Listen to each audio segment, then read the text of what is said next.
George Lukács. O jovem Hegel e os problemas da sociedade capitalista. Capítulo 3.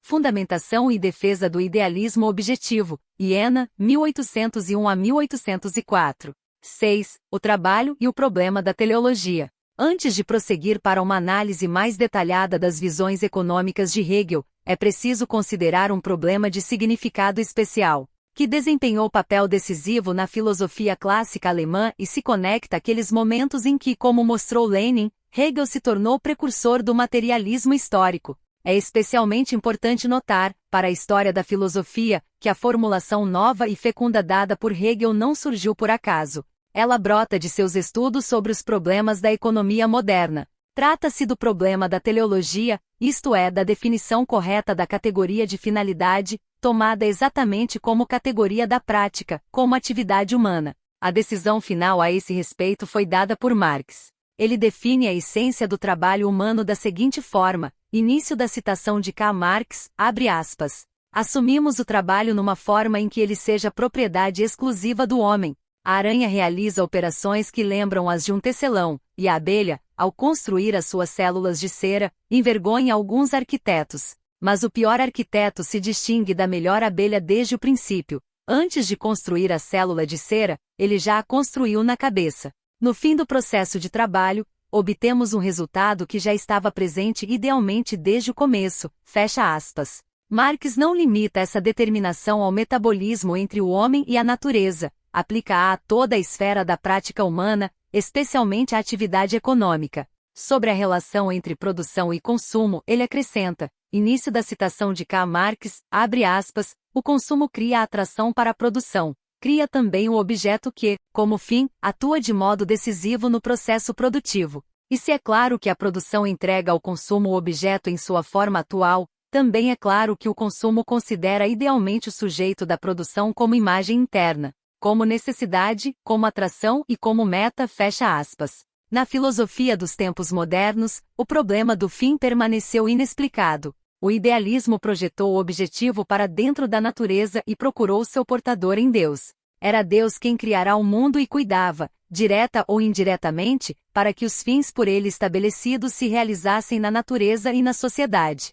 Engels zombou, com razão, dessas pretensões. Início da citação de Friedrich Engels, abre aspas. O mais alto pensamento geral a que chegaram as ciências naturais daquele período foi a ideia da conveniência das ordens estabelecidas na natureza, isto é, a teleologia vulgar de Wolff, segundo a qual os gatos foram criados para devorar ratos, os ratos para serem devorados pelos gatos e toda a natureza para provar a sabedoria do Criador. Deve-se reconhecer como o maior mérito da filosofia da época que, apesar das limitações do conhecimento natural de então, não se deixou confundir e, de Spinoza aos grandes materialistas franceses, tentou persistentemente explicar o mundo por si mesmo, preparando a justificativa científica do futuro, fecha aspas. Os pensadores modernos travaram, pois, uma luta contra esse conceito de teleologia. Mas a controvérsia levou muitas vezes à rejeição completa de qualquer conceito de finalidade. Entendiam com razão que todo posicionamento de fins é algo humano e subjetivo, porém, sua concepção de subjetividade era negativa. A incompatibilidade entre causalidade e teleologia, própria do pensamento metafísico, conduziu à negação incondicional de toda teleologia. Hobbes escreve, início da citação de Thomas Hobbes, abre aspas, só se pode discutir a causa final quando se trata de coisas que possuem sentimento e vontade. A causa final não passa de uma causa eficiente mal compreendida, fecha aspas. Hobbes reduz corretamente tudo a relações causais, mas ignora que a fixação de fins ocupa um lugar especial nessa cadeia.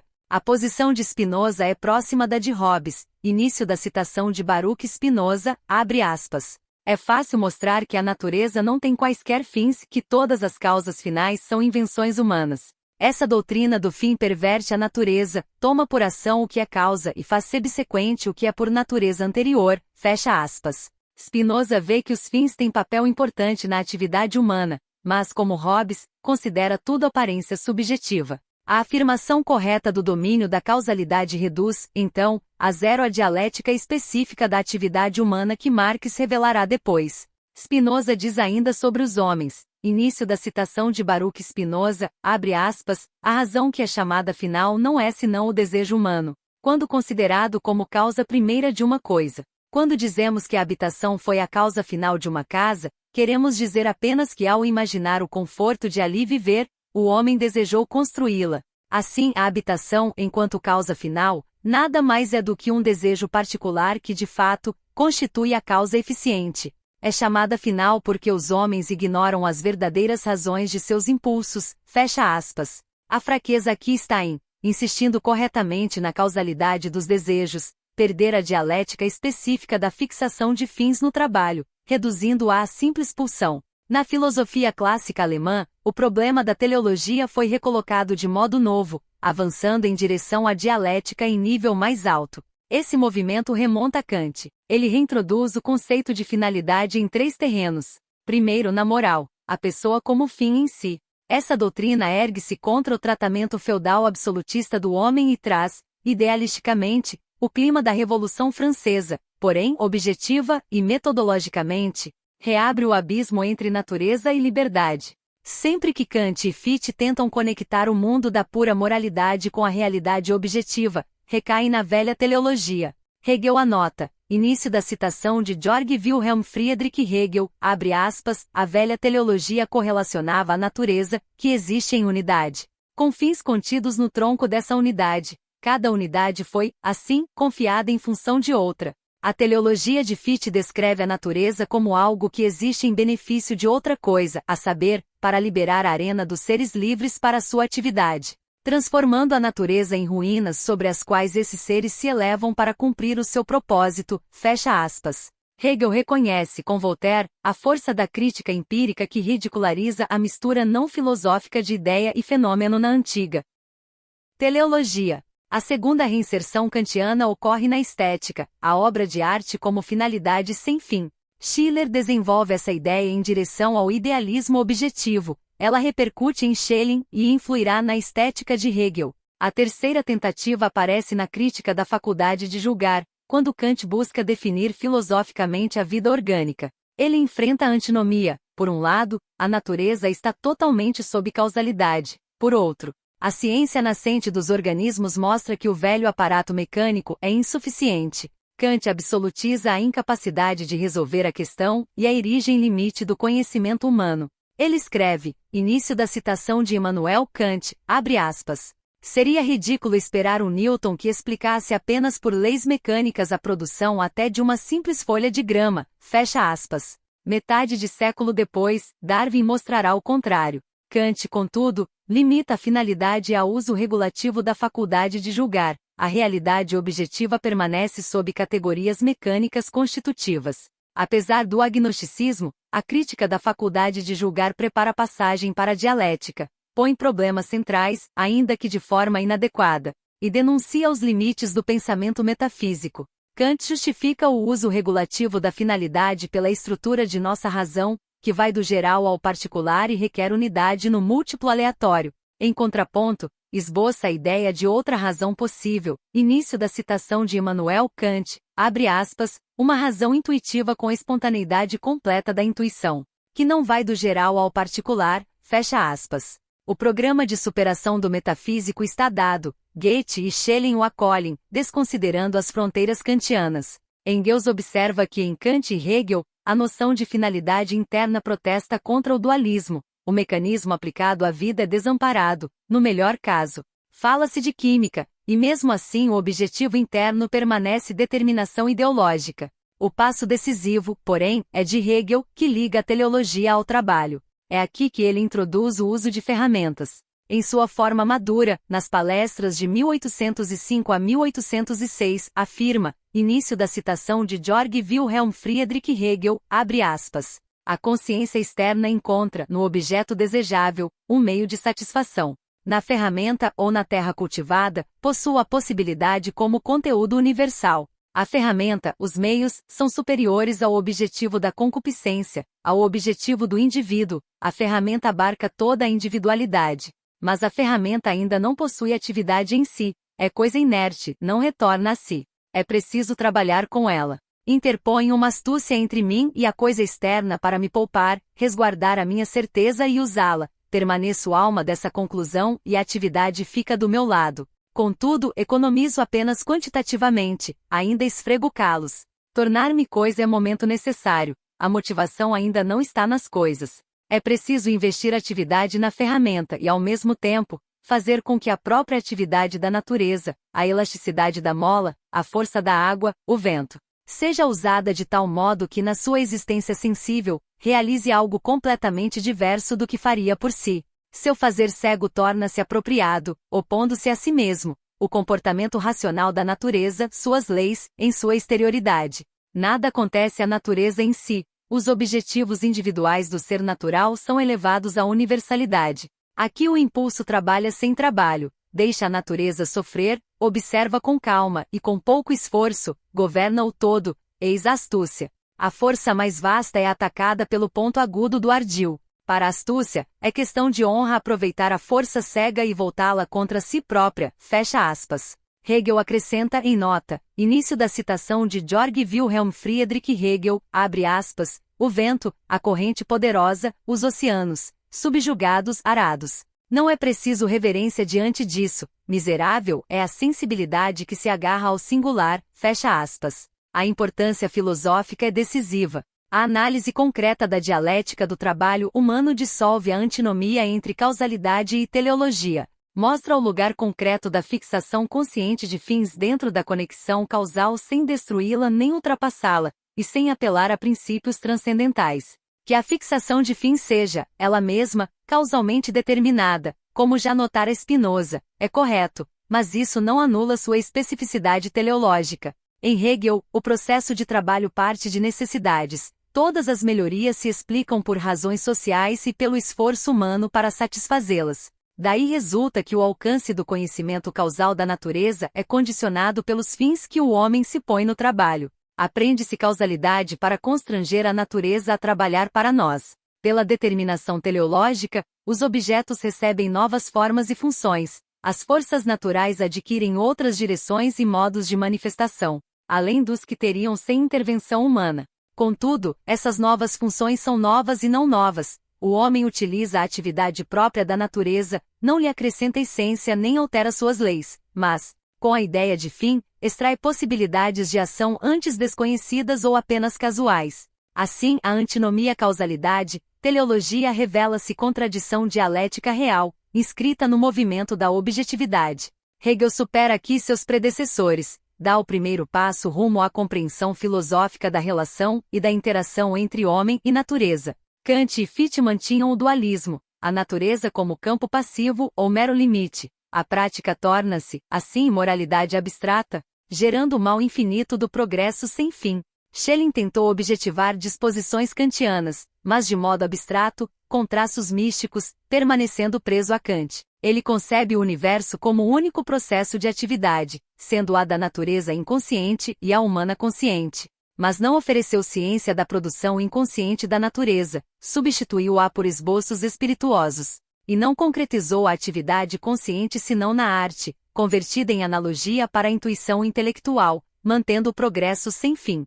Hegel, ao contrário, parte do trabalho cotidiano. Quem trabalha sabe que, dados meios e objeto, só pode fazer o que as leis desses objetos permitem. Toda descoberta consiste em desvelar relações causais e incorporá-las ao processo de trabalho. Porque a ideia do fim precede a execução e a governa, a análise do trabalho dá a Hegel uma concretização real da prática e da relação com a natureza, enquanto os românticos exaltam, liricamente, a unidade do homem com a natureza. Hegel, rejeitando o sentimentalismo, explora a relação efetiva. Marx e Engels dirão, início da citação de Karl Marx e Friedrich Engels, abre aspas, a notória unidade do homem com a natureza sempre ocorre na indústria, mudando conforme o grau de seu desenvolvimento, fecha aspas. Os pontos de vista hegelianos representam, pois, avanço decisivo. A concretização dialética da atividade humana, expressa na teleologia do trabalho, mostra também os elos mediadores que vinculam prática e progresso social.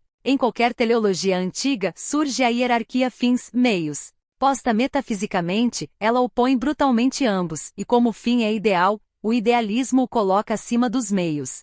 Hegel não nega que, para a consciência imediata, o fim esteja acima dos meios. Cada um quer satisfazer suas necessidades, e todo trabalho parece mero instrumento. mas ele revela a dialética objetiva do processo laboral, que vai além da consciência direta, e esse ir além é o progresso. O próprio Hegel observa que o desejo, por si, sempre teria de recomeçar do zero, e mostra, em sua filosofia da história, que a estrada mestra do desenvolvimento humano passa pelo trabalho do escravo. A dialética do trabalho evidencia a necessidade de incorporar, nas ferramentas e nos procedimentos, um princípio mais geral, que amplia o saber sobre a natureza não apenas do indivíduo, mas de toda a humanidade. Como esse processo se reproduz sem cessar, não se trata do tédio de um sem-fim abstrato, mas da autorreprodução da sociedade, desigual, porém em escala crescente. Daí Hegel poder afirmar que o instrumento é superior ao fim imediato, o arado permanece, os prazeres passam. Mais tarde, em sua lógica, Hegel tira as consequências filosóficas dessa nova teleologia. Ali sistematiza o que no período de Iena aparecia como intuições. Ele escreve que a teleologia, o trabalho, a prática humana, são a verdade do mecanismo e da química. Lenin, ao resumir a lógica de Hegel, anota, início da citação de Vladimir Ilyich Lenin, abre aspas, como o fim é finito, possui conteúdo finito, não é absoluto, mas razoável.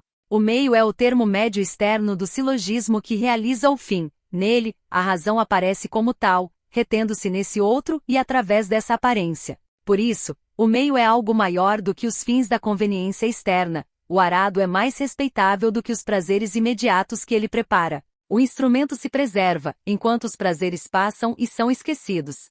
Em sua própria pessoa, o homem tem autoridade sobre a natureza externa quando, em seus fins, se submete ainda mais, fecha aspas. Lenin comenta, início da citação de Vladimir Ilyich Lenin, abre aspas, aqui está o começo do materialismo histórico em Hegel. O materialismo histórico como uma das aplicações e desdobramentos dos grãos geniais presentes no idealismo alemão, disponíveis em Hegel, fecha aspas. Hegel compara a ideia prática com o conhecimento puramente teórico e conclui, início da citação de Georg Wilhelm Friedrich Hegel, abre aspas. A ideia prática é superior à ideia do conhecimento, porque tem mérito não apenas universal, mas também simplesmente ativo, fecha aspas. Mais adiante, explica que na ideia prática, a realidade externa, que para a ideia teórica, se impõe como verdadeiro existente, tem o valor de algo em si insignificante, que deve receber sua definição e único valor pelos fins do bem, por isso, a vontade só encontra seu complemento na ideia da verdade.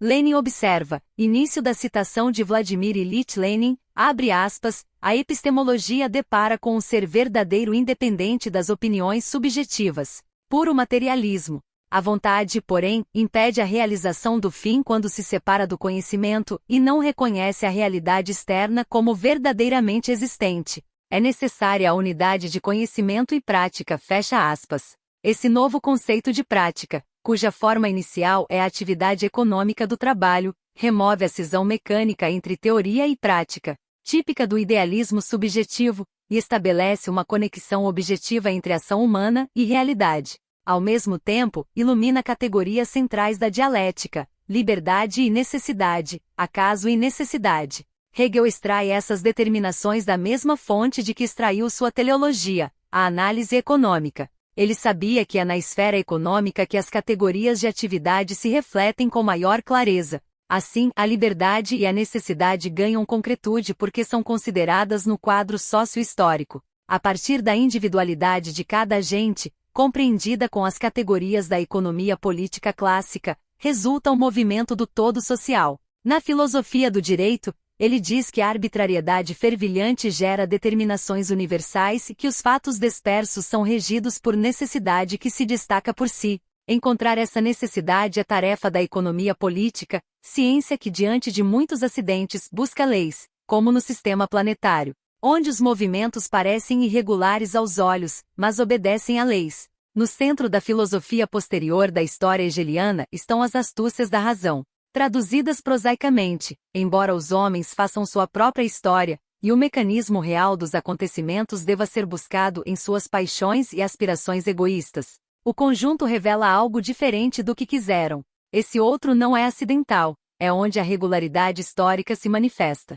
Hegel já usará o termo astúcia ao analisar o instrumento, agora aplica-o ao Estado, ao governo, ao indivíduo e, sobretudo, ao conjunto das relações econômicas.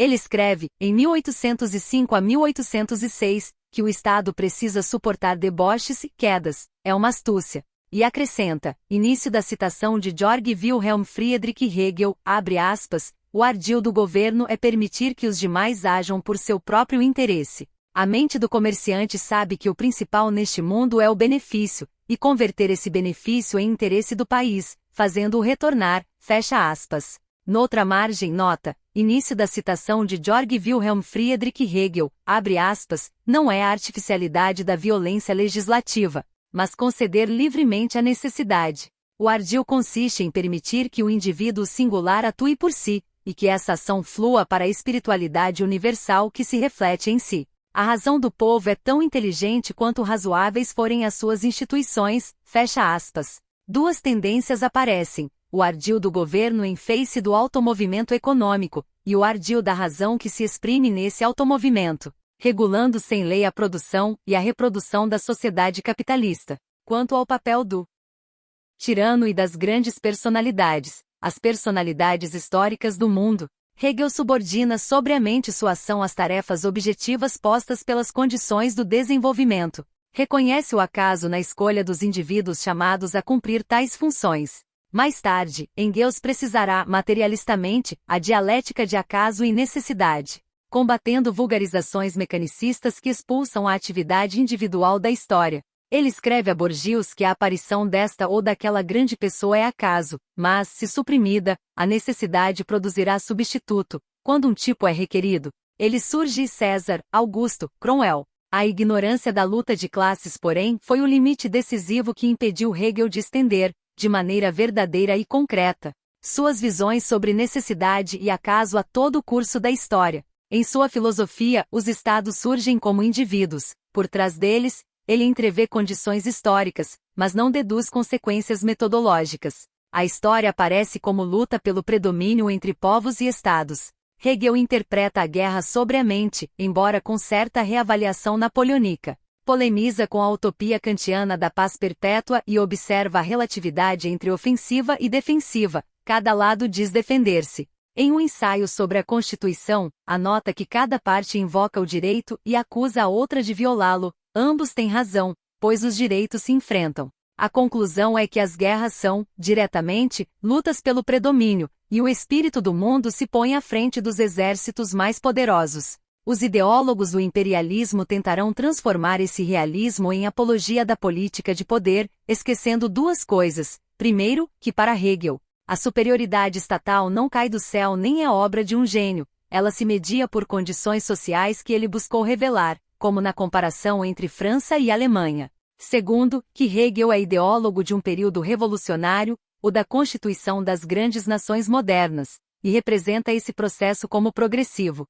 ainda que seus próprios limites e ambiguidades permaneçam. A direção principal do conceito hegeliano de história conduz, portanto, a um ápice específico da prática humana, a compreensão filosófica do processo real que leva ao aparecimento da sociedade burguesa moderna. Essa necessidade nasce da atividade dos homens, de suas paixões. A dialética liberdade e necessidade extrai daí resultados gerais, superiores ao que pretendem. A moralidade abstrata do idealismo subjetivo fica superada. A história não é progresso sem fim de uma vontade pura, mas curso concreto de desenvolvimento. Schelling, em certo sentido, antecede Hegel no desejo de superar o subjetivismo na esfera prática e histórica, ao transpor motivos teleológicos kantianos e construir um conceito unitário de natureza e história. Ele intui que no processo histórico, algo mais acontece do que aquilo que os homens querem. Fala de uma relação entre liberdade e necessidade oculta, pela qual, por meio da atividade livre e até contra a vontade, os homens causam aquilo que não queriam, mas opõem rigidamente consciente e inconsciente, convertendo a necessidade em liberdade inconsciente e concluindo que é impossível produzir algo objetivo de modo consciente. Com isso, anula a dialética efetiva da prática e escorrega para um misticismo que apenas aparenta dialética. Hegel, ao contrário, reconstrói a unidade dialética de teoria e prática sobre o terreno do trabalho, da técnica e da economia. Seu ápice idealista, a realização do espírito e a teleologia teológica do todo marca a fronteira onde a dialética verdadeira se converte em mistificação. Mas o caminho é seu mérito. Antes de dissolver o processo no crepúsculo da atividade de um demiurgo, Hegel abre conexões dialéticas decisivas. A história da filosofia deve, por isso, assinalar tanto a diferença quanto a proximidade entre Hegel e Schelling, onde Hegel é forte, a concretude imediata do processo. Schelling é abstrato, onde Hegel se detém, no retorno ideal do fim ao começo, reencontra a limitação comum de todo.